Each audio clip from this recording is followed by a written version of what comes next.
मेरी हाथ जोड़ के प्रधानमंत्री जी से अपील है। प्रधानमंत्री जी, सरकारें आती जाती रहेंगी, कल आप भी नहीं होंगे, कल मैं भी नहीं होऊंगा। हम इम्पोर्टेंट नहीं हैं, लोग इम्पोर्टेंट नहीं हैं, पार्टियां इम्पोर्टेंट नहीं हैं, देश इम्पोर्टेंट है। अगर हम चुनाव आयोग को दबाव डाल के चुनाव कैंसिल कराते हैं, इससे चुनाव आयोग कमज़ोर होता है, और चुनाव आयोग कमज़ोर होता है, चुनाव कैंसिल होते हैं तो देश कमज़ोर होता है। मेरी आपसे हाथ जोड़ के विनती है, चुनाव कैंसिल मत कराइए। अगर चुनाव कैंसिल होते हैं, ये जनतंत्र के लिए बहुत बड़ा खतरा है।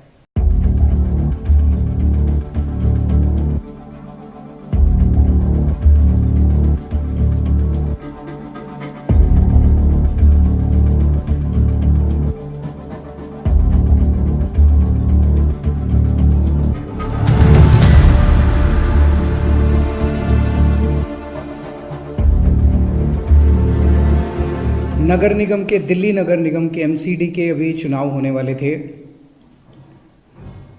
9 तारीख को जो दिल्ली चुनाव आयोग है, स्टेट इलेक्शन कमीशन है दिल्ली का, उन्होंने सुबह सुबह एक प्रेस इनविटेशन भेजा कि आज शाम को 5 बजे चुनाव आयोग एमसीडी के चुनावों की तारीख का ऐलान करेगा, डेट्स ऐलान करेगा, किस तारीख को नॉमिनेशन होगा, किस तारीख को विड्रॉ किया जा सकता है, चुनाव किस तारीख को होंगे। शाम को 5 बजे चुनावों का ऐलान होना था, तारीखों का ऐलान होना था। 4 बजे, उसके 1 घंटा पहले, केंद्र सरकार ने चुनाव आयोग को चिट्ठी लिखी कि हम दिल्ली के तीनों नगर निगमों को एक साथ एक नगर निगम बनाने जा रहे हैं, इसलिए आप ये चुनाव टाल दीजिए। 5 बजे चुनाव आयोग ने चुनावों, केंद्र सरकार के कहे के मुताबिक चुनाव टालने का ऐलान कर दिया। शायद भारत के इतिहास में पिछले 75 साल में, आज़ादी के बाद से पहली बार ऐसा हुआ होगा कि केंद्र सरकार ने सीधे किसी राज्य के चुनाव आयोग को चिट्ठी लिख के चुनाव टालने के लिए कहा है। लोगों के अंदर बातचीत चल रही है कि 2-3 बातें चल रही हैं। 7 साल से 8 साल से केंद्र में भारतीय जनता पार्टी की सरकार है। 8 साल, अगर इनको तीनों एमसीडीज को एक साथ करना था, इकट्ठा करना था, 8 साल में इन्होंने क्यों नहीं किया? चुनाव की तारीखें ऐलान करने के 1 घंटा पहले इनको अचानक याद आई कि अब हमें तीनों एमसीडी को इकट्ठा करना है, इसलिए चुनाव टाल दिए जाएं।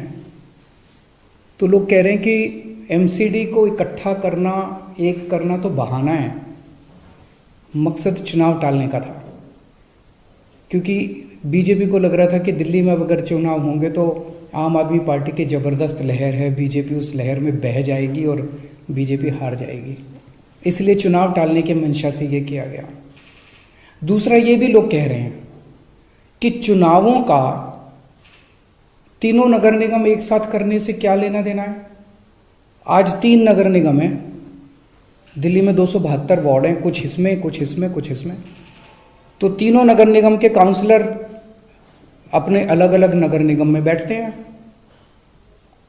चुनाव हो जाने दीजिए, अगर तीनों को इकट्ठा भी कर दोगे आप तो वो एक जगह बैठने लग जाएंगे। दोबारा चुनाव कराने की क्या जरूरत है? अभी चुनाव रोकने की क्या जरूरत है? चुनाव टालने की क्या जरूरत है?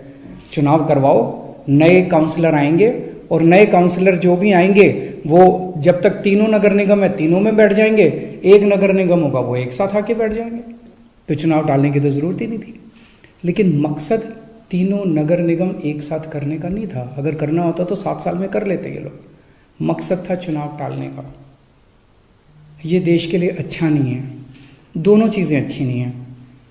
जो केंद्र सरकार ने चिट्ठी लिख के चुनाव टालने को कहा वो भी ठीक नहीं है, और चुनाव आयोग केंद्र सरकार के सामने झुक गया और चुनाव टाल दिए, ये भी अच्छा नहीं है जनतंत्र के लिए।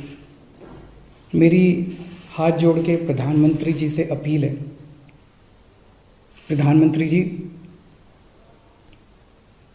सरकारें आती जाती रहेंगी, कल आप भी नहीं होंगे, कल मैं भी नहीं होऊंगा। हम इम्पोर्टेंट नहीं हैं, लोग इम्पोर्टेंट नहीं हैं, पार्टियां इम्पोर्टेंट नहीं हैं, देश इम्पोर्टेंट है।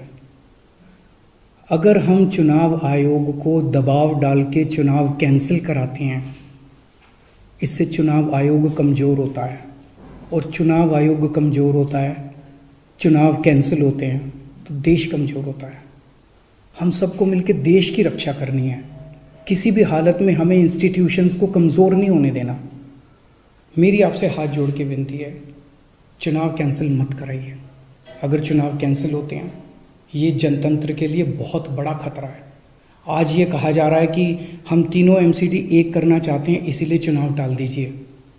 कल को मान लो लोकसभा का चुनाव है, उसके पहले अगर कहा जाएगा कि ये पार्लियामेंट्री सिस्टम अच्छा नहीं है, हम प्रेसिडेंशियल सिस्टम लाना चाहते हैं, संविधान में बदलाव करना चाहते हैं, इसलिए चुनाव टाल दीजिए, तो क्या चुनाव टाले जाएंगे? मान लो कल को कोई स्टेट असेंबली का चुनाव है, ये कहा जाएगा कि हम 2 राज्यों को इकट्ठा करना चाहते हैं, इसीलिए चुनाव टाल दीजिए, तो क्या चुनाव टाल दिए जाएंगे? क्या जनतंत्र के अंदर चुनाव ऐसे टाले जा सकते हैं? ये बहुत बड़ा प्रश्न है। मैं प्रधानमंत्री जी से यही निवेदन करना चाहूँगा, कल केजरीवाल भी नहीं रहेगा, कल मोदी जी भी नहीं रहेंगे, ये देश रहेगा। इस देश को अपने को कमज़ोर नहीं करना। मुझे नहीं पता कि राज्य के हमारे जो स्टेट इलेक्शन कमिश्नर हैं, उन पे ऐसा क्या प्रेशर डाला गया, उनको क्या धमकी दी गई, इनकम टैक्स की, ईडी की, सीबीआई की, कोई धमकी दी गई, या वो अभी अप्रैल में रिटायर हो रहे हैं तो उनको पोस्ट रिटायरमेंट कोई लालच दिया गया, मुझे नहीं पता क्या दिया गया, लेकिन वो तुरंत 1 घंटे के अंदर चुनाव टालने को तैयार हो गए। ऐसे संस्थाएं कैसे चलेंगी? और मैं हमारे स्टेट इलेक्शन कमिश्नर से भी कहना चाहूँगा कि सर, अगर आप ऐसे चुनाव टाल देंगे, ये तो जनतंत्र ही नहीं बचेगा। हम लोगों ने आज़ादी किस लिए पाई थी? इस देश ने आज़ादी किस लिए पाई थी? जनता का राज है, जनतंत्र है इस देश के अंदर। आप ऐसे चुनाव टाल देंगे तो जनतंत्र ही नहीं बचेगा। मुझे नहीं पता आपके ऊपर क्या प्रेशर डाला जा रहा है, मुझे नहीं पता आपको क्या धमकी दी जा रही है या क्या लालच दिया जा रहा है, लेकिन सर, जो भी आपको धमकी दी जा रही है, जो भी आपको लालच दिया जा रहा है, बाहर आके बता दीजिए देश को, सारी जनता को बता दीजिए। देश आपके साथ खड़ा होगा, पूरा देश आपका साथ देगा। पर झुकिए मत सर, किसी के सामने मत झुकिए। देश की बात है, जनतंत्र की।